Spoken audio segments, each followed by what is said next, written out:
So they asked me to put together what they called pro tips.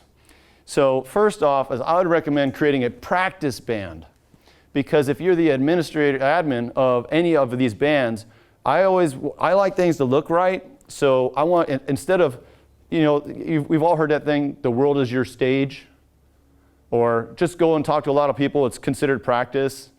I didn't want my communication to be practice. I didn't want to have to post it and go back and correct it. I didn't want to have to post it and then go, oh, that's not supposed to be in there. So I started creating a practice band. So this is like, I just created my own icon that I ripped off Google, and it's a leadership practice band. So all the posts and the curriculum that I created around the books that I work with the kids on, they're all in here first. And I can work on them, and then I could post it there, then I can open it up. Is that what I want the message to be? All right? And so from there, once you create the post in that practice band, you can say post on other bands. So in this case here, look, 5 levels of leadership. You see I'm using hashtags. Level 2, permission, and this is the upside, because there's a downside as well. And it was able to separate it that way by their answers. And then you click on the 3-dot menu, post on other bands, and then that takes you to select the band that you want to post that to. And then it gives you the opportunity to edit the post before it goes live. And then from there, it is now in that band, right? So I created a fakie that only I'm in, one person, me, only solo. Don't worry about the little notifications you get from band. You sure is lonely in there. You should invite somebody. Don't worry. Sometimes it's good to be alone, all right? You can think to yourself, all right? So then there you go. Create the band, create the post, share it, pull it over, and now it's here. So this same exact post is here, okay? So the pro tip number 2, mute specific chats, not the entire app. It's easy to go in your settings and turn off notifications. The problem is you don't see it.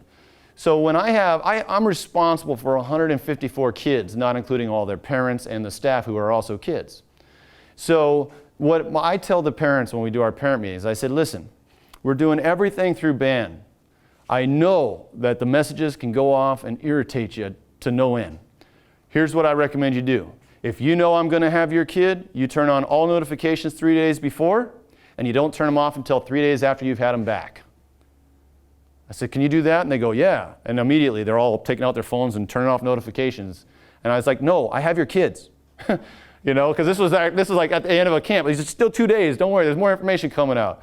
All right? But you can actually mute specific chats, and you can actually do it in 2 different ways. I don't know about you guys, but when I see a red circle, to me, it's like, I got to get rid of that.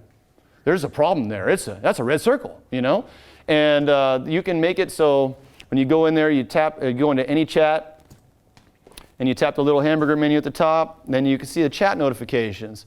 This is really handy because you can turn off the notifications so they don't go boom, boom, boom, boom, boom. And when you have a big band like Texas bands, they're like 300, 400 kids, right? It'll be constant.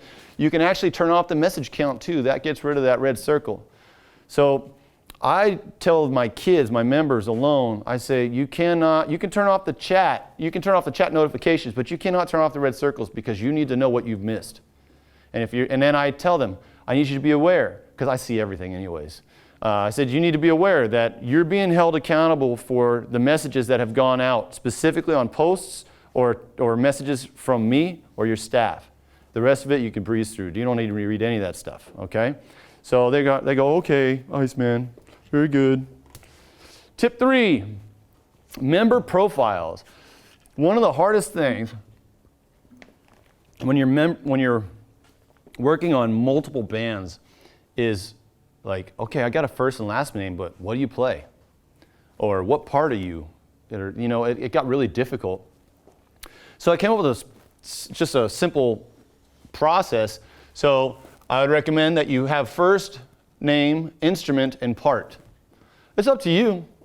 But what happens when you create these other bands, if let's say you want only trombones, or maybe only saxophones, you can pull, or only woodwinds, you can actually go into that, you can go into the new band you created for woodwinds, and you click add to this band, and you can actually sort, like up here, where it says Barry, These are all the baritones, and you can just go through and choose all those kids, and it'll pull them all over.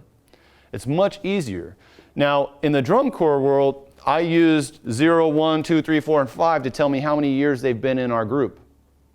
Because then I know, okay, what their status is on their knowledge, and then I can work with them differently, right? Different expectations. They're brand new. You don't think they know the same things. But if they've been around a year or 2 years or 3 years, well, you have a certain different expectation, and you can speak with them differently about that. In the high schools, let's say I played trombone. I'm a trombone player. So in the high schools, it says baritone here. So it'd be Chris, Barry, 1, or Chris, T-Bone, 1. Right? Because I played I played every part, and then for our section leaders, you see here, I had them start putting asterisks in front of their name because it pulled my section leaders to the very top of the list. And that was super helpful because what I found is, when you have so many kids, I have a small corps compared to some of your bands, all right? And when you have so many kids, it's daunting to have to type in the few letters of their names and try to search. It's much easier if you need to just talk to your leaders to just scroll, tap, tap, tap, tap, tap, tap, and not have to do any of that. So this allows you to sort and choose easier. So that was tip number 3. Tip number 4, hashtags. All right, so I got a bad example here because this one doesn't have a hashtag. But I showed you hashtags throughout this presentation. I use hashtags because you can search hashtags. If you use any kind of social media, when you use a hashtag, you can find it and sort by that. So their app allows us to do it. It allows you to sort and choose easier, and it's searchable. So when you create a hashtag, see, these are typical hashtags that you can create that are standard. And then if you just tapped on that little eyeglass up there, without tapping anything in there, you'll be able to scroll between all the hashtags. Here's the cool part. See his number? It tells you how many posts that hashtag has in it. Posts that have that hashtag.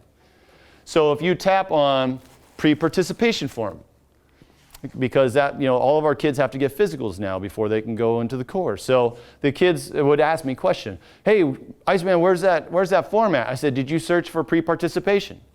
They go, no. And then what they do is they go, oh, and then they tap on it.